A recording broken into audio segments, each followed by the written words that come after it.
Teman-teman, mengelola penghasilan bukan berarti harus hidup hemat dan tidak menikmati hidup sama sekali. Sepanjang kamu bisa merencanakannya dengan baik, kamu tetap bisa kok menikmati hasil kerjamu dengan tetap memiliki tabungan. Pernah gak sih kamu merasa baru aja gajian tapi uangmu udah gak kelihatan? Tanpa ada sisa untuk tabungan ataupun investasi yang akan kamu pergunakan nanti ataupun untuk dana darurat. Nah, di video aku sekarang, aku mau kasih tahu kalian satu formula yang bikin kalian masih bisa menikmati hidup, punya tabungan, dan biaya hidup yang cukup sampai kita mendapatkan penghasilan kembali. Oke, sebelum kita lanjut, aku mau terima kasih dulu nih sama kalian yang udah klik video aku. Dan yang belum subscribe, boleh banget untuk bantu support aku minta tolong klik tombol subscribe-nya dan nyalakan tombol loncengnya, agar kalian gak ketinggalan video-video aku selanjutnya. Dan boleh banget nih kalian tinggalkan kolom komentar supaya aku bisa silaturahmi balik ke tempat kalian semua. Terima kasih.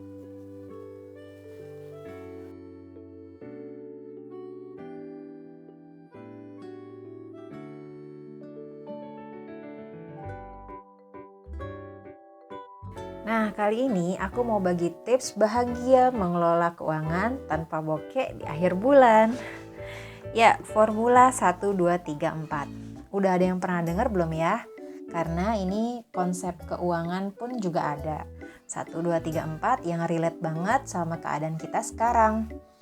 Formula 1, 2, 3, 4 ini mencakup angka 1 untuk mewakili 10%, angka 2 untuk 20%, angka 3 untuk 30%, dan angka 4 untuk 40%.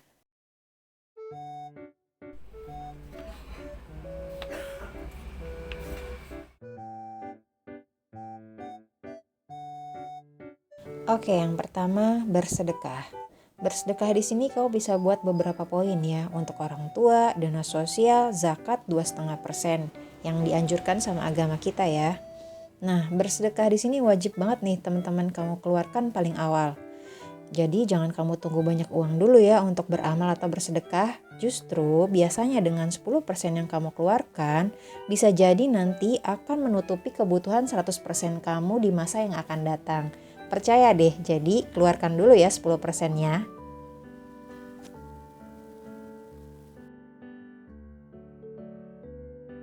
Oke, yang kedua 20%.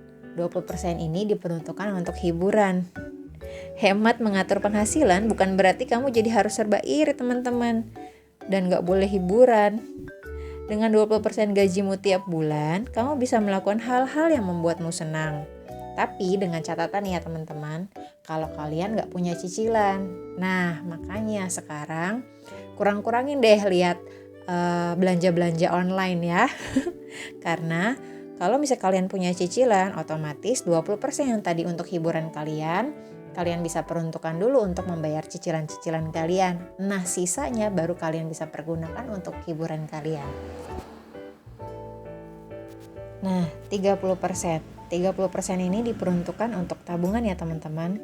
Tabungan ini merupakan simpanan utama yang tidak boleh diutak-atik kecuali untuk kebutuhan mendesak ataupun darurat. Dan dibuat untuk menghindari kebiasaan kamu yang suka belanja atau berperilaku konsumtif. Jadi 30% ini wajib banget ya kalian keep untuk tabungan kalian di masa yang akan datang.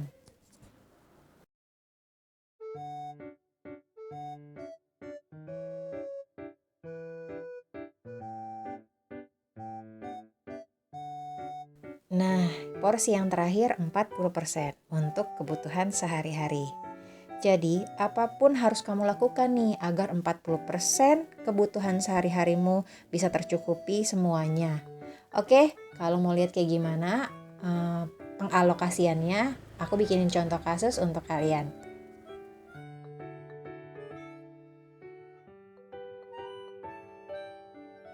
Oke, ini dia contoh kasusnya. Penghasilan 5 juta sebulan.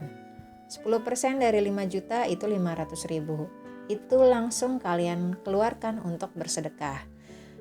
Balik lagi ya ke kalian, kira-kira kalian mau kasih langsung semuanya ke orang tua atau kalian mau kasih juga ke orang-orang yang menurut kalian nih membutuhkan. Pokoknya sedekah 500.000 itu wajib banget kalian keluarkan di pertama kali kalian mendapatkan gaji atau penghasilan.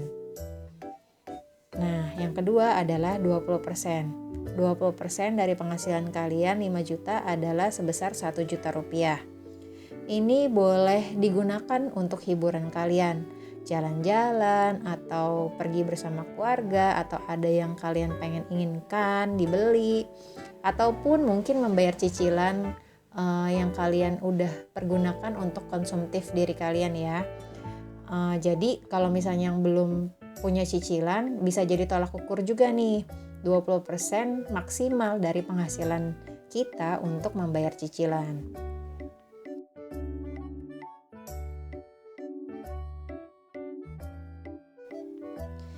Nah, yang ketiga adalah 30%. Itu jumlahnya 1.500.000. Itu langsung kita keep untuk tabungan.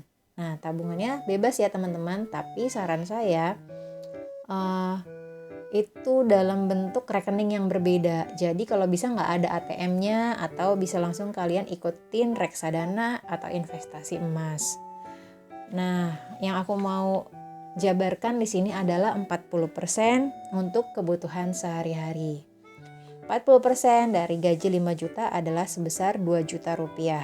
Itu diperuntukkan untuk sandang, pangan, papan.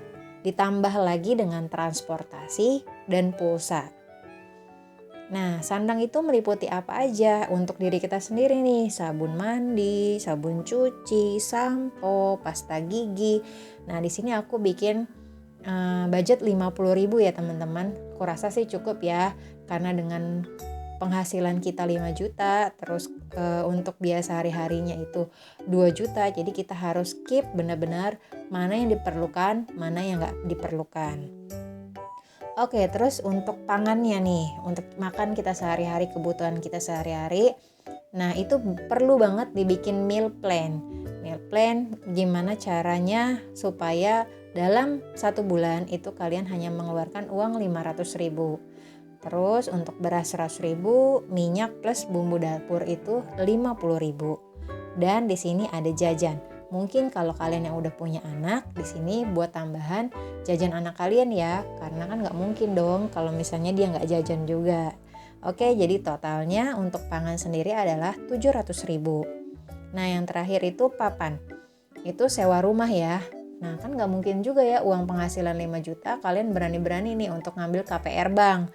Jadi yang paling baik adalah kalian sewa rumah plus listrik itu dengan budget 1 juta setiap bulannya. Lalu transportasi 200.000 dan pulsa 50.000. Nah, jadi nih ke total semuanya mulai dari sedekah, tabungan, hiburan kalian, dan biaya hidup kalian ke total 5 juta ya.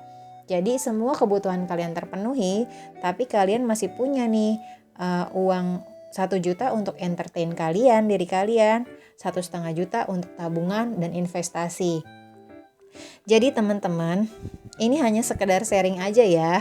Bisa membantu teman-teman, alhamdulillah banget dalam pengelolaan keuangan teman-teman.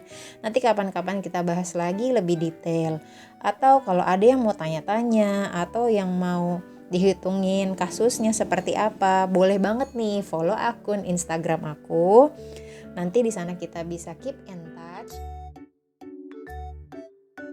Oke, terima kasih teman-teman udah ikutin video aku. Semoga bermanfaat.